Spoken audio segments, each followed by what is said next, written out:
All right, my second time through this. There were all sorts of dinging and bingings of errors, and I don't know why, but let's try this again. So, what we're going to do today is I'm going to give you a graph of a familiar function or maybe an unfamiliar function and ask you to draw me a sketch of the derivative. Basically, the reason for doing this is so that you can practice knowing what the derivative is and its characteristics.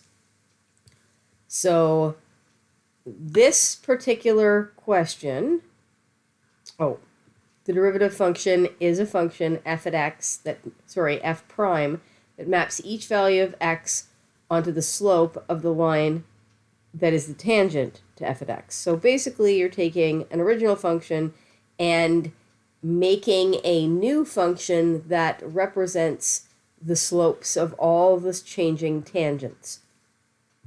So here is my graph of an original. It's unfamiliar to you.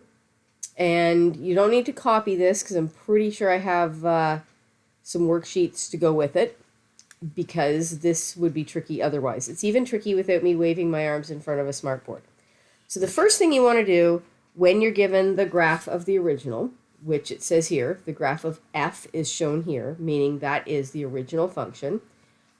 With this particular question, we are going to have a choice of 5 different functions that represent the graph of the derivative. But I'm going to pretend for a minute that we don't have those 5 to choose from, because often the object is to draw your own. So I'm going to go through the process of that.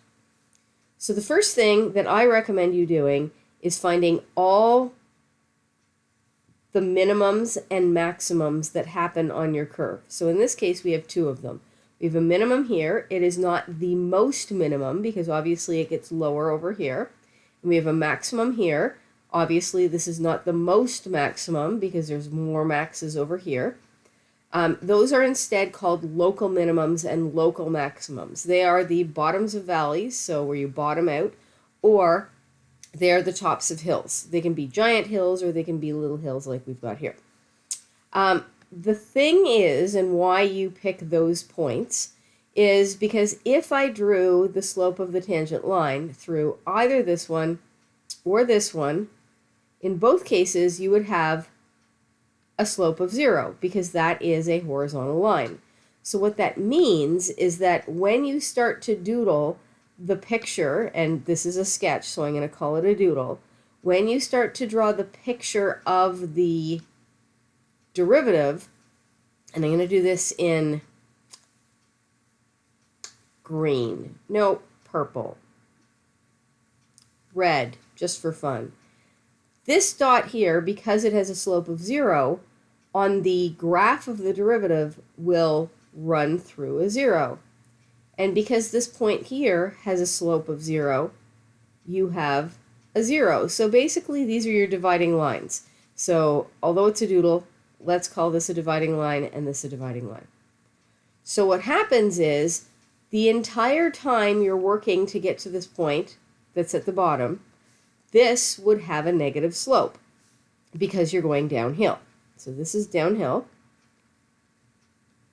and that means a negative slope.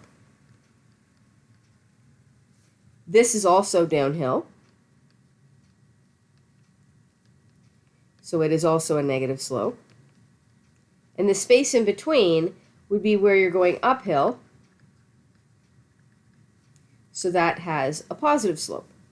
Now you don't know how positive or how negative, but you know that it's negative, and the negatives are down in this area, and the positives are up in this area.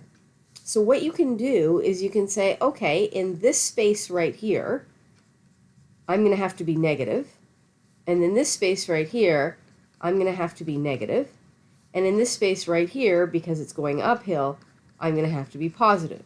So the best job you can do is to make sure that you fill this space with negative information, nothing specific, just negative. So that's in the negative. And then fill this space in the positive. attaching your dots, and then filling this space in the negative again. And all this is a bit of a crapshoot. And I'm going to take away all the stuff that I put in here.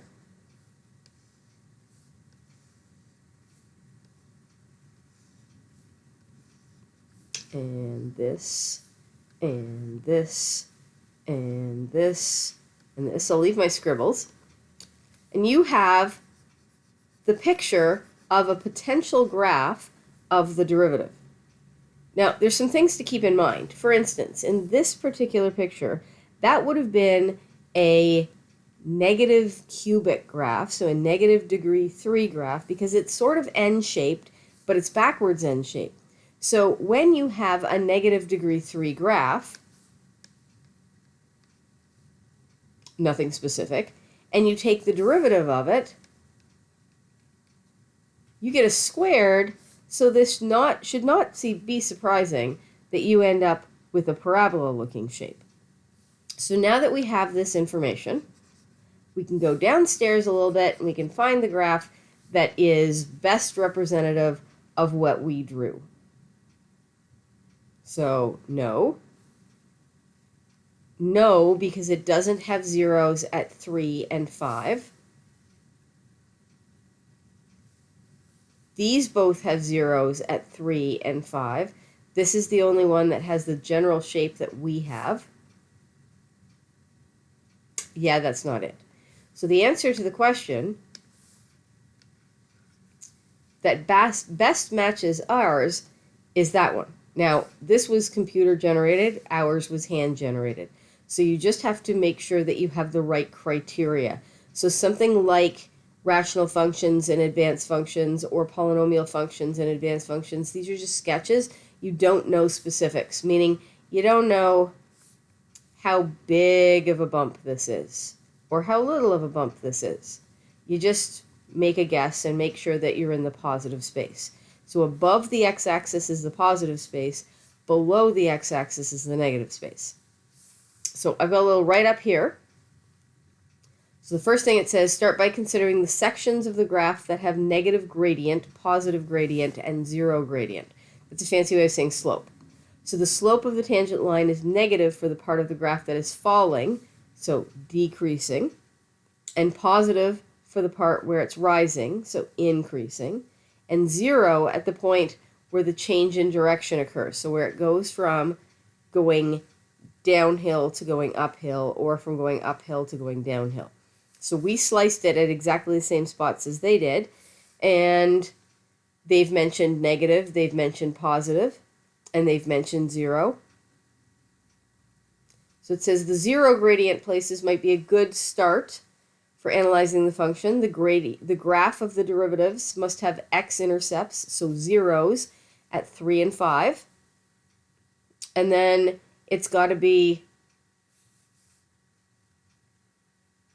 below the x-axis, representing negative in these two spots, and above the x-axis in this space because it's positive. So they picked C. Hey, we did too. So this is another thing to do. I'm going to come back here in a minute. But first, I'm going to do some general shapes. So with these particular questions, these two questions, I have given you the equations. It's not important for me to give you the equations, except to maybe know that when you take the derivative of a degree 2, a parabola, you will have a degree 1. So the answer to this should be a straight line drawn with a ruler. And this is a degree 3. So you should end up with a degree 2, meaning you should end up with a parabola. Now what I find advantageous is to put a grid underneath the grid that you're working on. So this is the derivative, or this is the graph of the original, and if I look close enough, these guys are the f prime and x's. So starting spot is find out all the tops and bottoms. So here is a bottom, and there is no top. It doesn't have any hills. It's just got a valley. So because I've lined this up reasonably well at 1, 2, 3 over from the y-axis,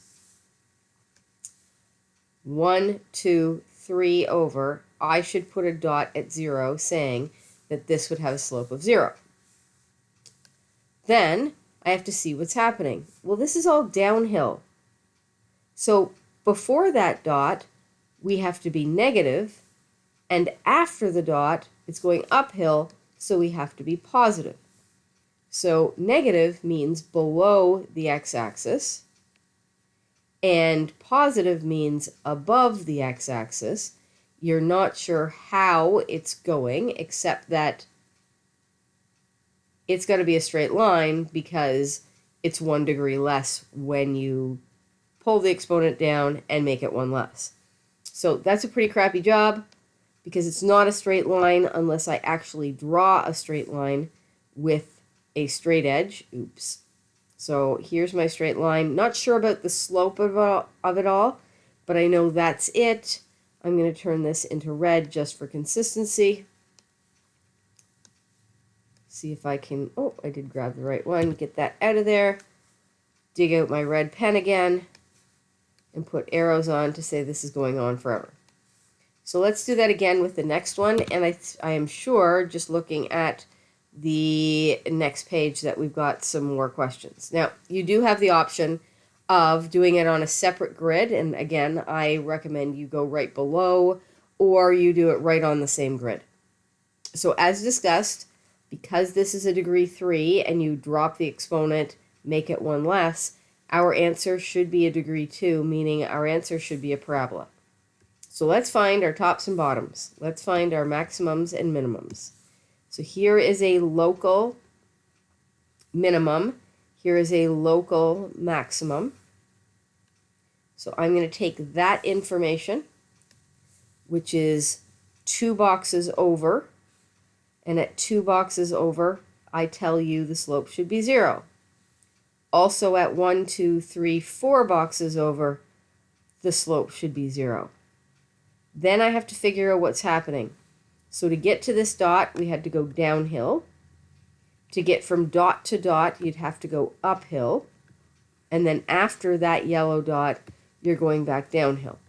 So I should be in negative space, positive space, negative space. And this can look pretty much like anything you want. Negative space, positive space, negative space, making sure that you join the dots. And there's a possible picture of the derivative, hence the little tick here. So I can make these as complicated or less complicated as I want to. Not sure why this one's 4, except maybe the first one was number 1. That would make sense. So let's go through it again. Here's a top. Here's a bottom. Transfer that to the x-axis. So this is 1, 2, 3, 4. 1, 2, 3, 4 over. Gets a 0 because that would have a slope of 0. 2 over would get a slope of 0 because that's a 0. In this case, we're going uphill, so positive, downhill, so negative in between, uphill, so positive again. So that means I have to be in positive space, positive space, connecting my dots. So positive space, below the x-axis, negative space. And if I go and look at the equation, it was an x cubed, so if I follow the rules, my derivative would be an x squared. Ta-da! All right, so this one I don't have a grid that kind of matches, so what I'm going to do is I'm going to do this question right on the original piece of paper. That's how I recommend a second option if you don't have graph paper lined up that is similarly sized. So, what do I want to do here? I want to find my maximum, minimum. So in this case, locals. So I'm going to take those and I'm going to pull them to 0. So this one is a 0 because it would have a slope of 0. This one would be 0 because it would have a slope of 0. And this one would be 0 because it would have a slope of 0. So they don't always overlap, but they can. So to get from here to that dot, I'm going uphill, so I have to be positive. Then I'm going downhill, so that's negative. Then I'm going uphill again, so in between this red dot and this red dot, I have to be positive. And then after that red dot, I have to be going downhill again, so negative. So I can fill that in. There's negative. I can fill this in, positive. Between the two dots, negative. This has to be positive, so I have to be up here. I don't know what I'm doing.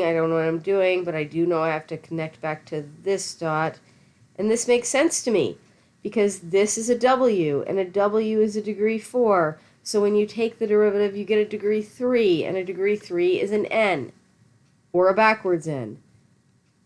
Actually, I lied. This is an M, which means it's a negative degree 4. And if it's a negative degree 4, you get a negative degree 3, which is a backwards N. So you can get super specific, and this is why your advanced functions course was a prerequisite for this course. And there's your picture.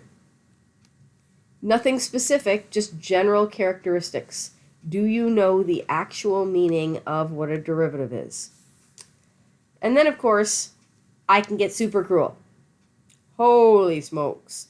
And again, I don't have a grid to match, so what I'm going to do is I'm going to do exactly what I did on the last question. Now, remember, you can slice things, meaning here's a 0, here's a 0, here's a 0, here's a 0, here's another one. There, it bottoms out again. So if you want to,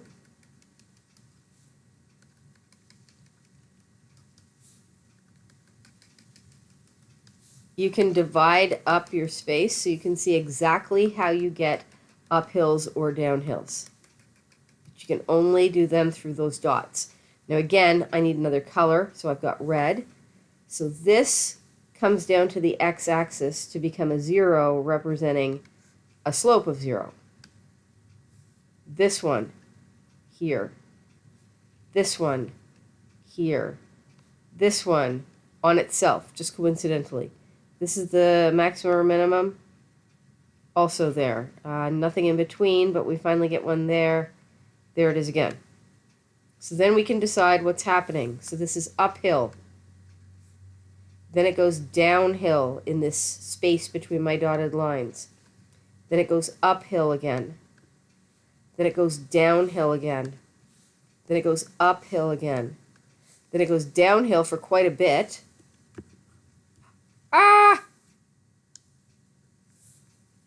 Downhill for quite a bit, and then uphill. So that's what's got to happen to the picture. So positive doesn't mean uphill anymore. It means positive space. So above the x-axis. So positive space. Okay, don't know what's going on. I think I'm hitting my thing too hard. Positive space. So above the x-axis. Negative space below. Make sure you connect to the next dot.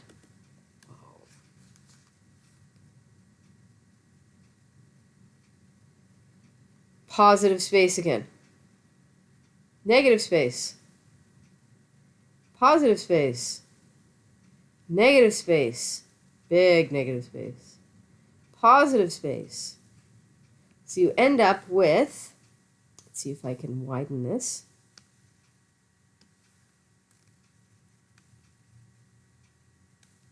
That should do it.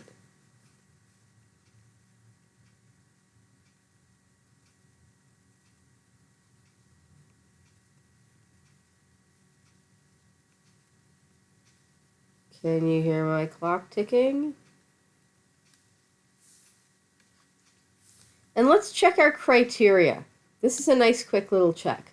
I've got 1, 2, 3, 4, 5, 6 bumps on my original. 1, 2, 3, 4, 5 bumps on my new one. You should lose a bump because you lose a degree. Degree 4s turn into degree 3s. Degree 3s turn into degree 2s.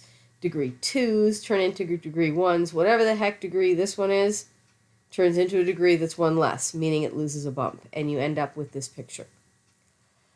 So, back to this question. This question is just take the functions a, b, c, and d in the first set of figures. Oops.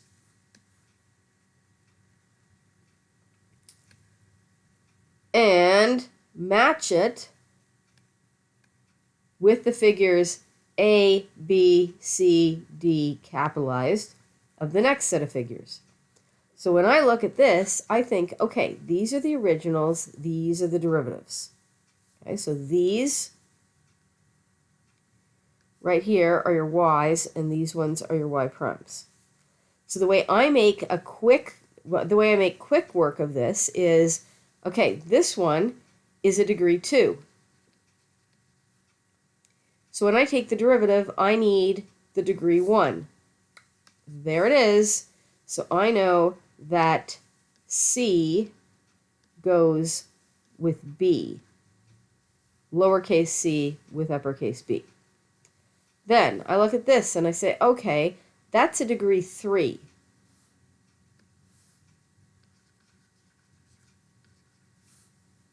So I have to find another degree 3. I have to find a degree 3 that is positive, because this is a forwards n that's just kind of missing its bump. So I need to look for a degree 2 over here.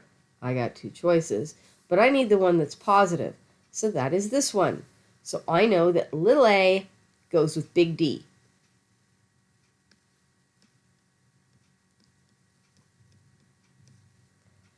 All right, let's see what else we got.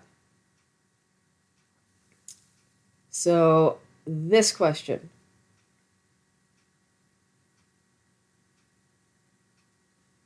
And this question. We have to find out which one goes with which.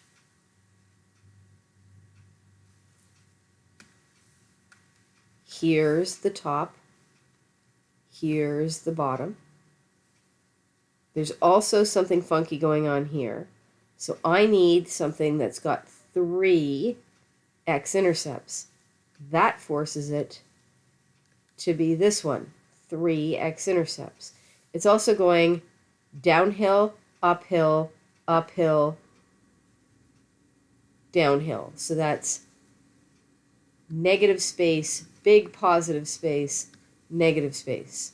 So negative space, big positive space, negative space. So that works. Little b goes with big C. And then finally, that leaves us by process of elimination with little d going with big A. So I have left a couple of things for work here. So this right here is actually a link to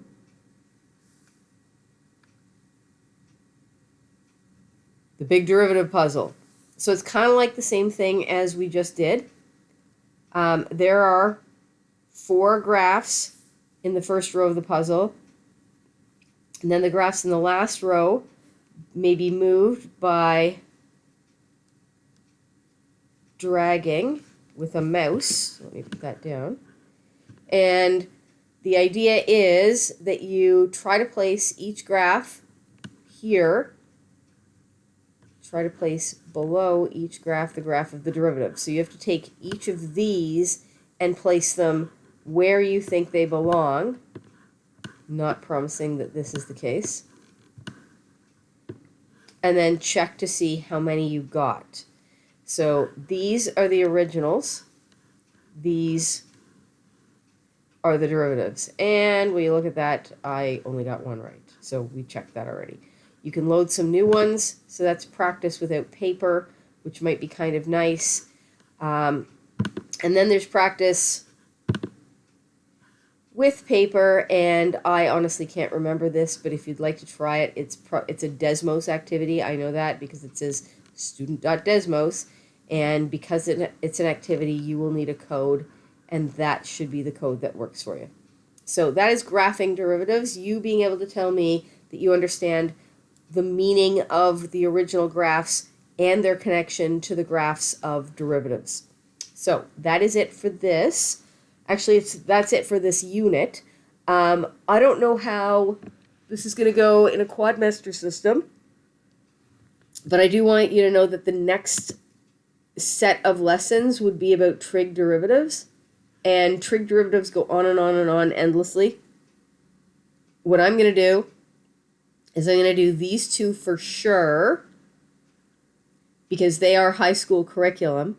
But because I've got some application questions and implicit and max-min type questions, which is kind of what we just finished, what I'll do is I'll backtrack when I have time, which may be the summer.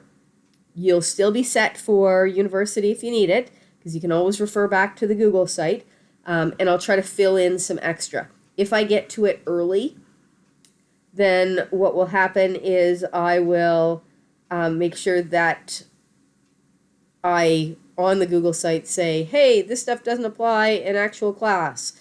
So that's my plan. But back to this, I will link this up and we'll be good to go.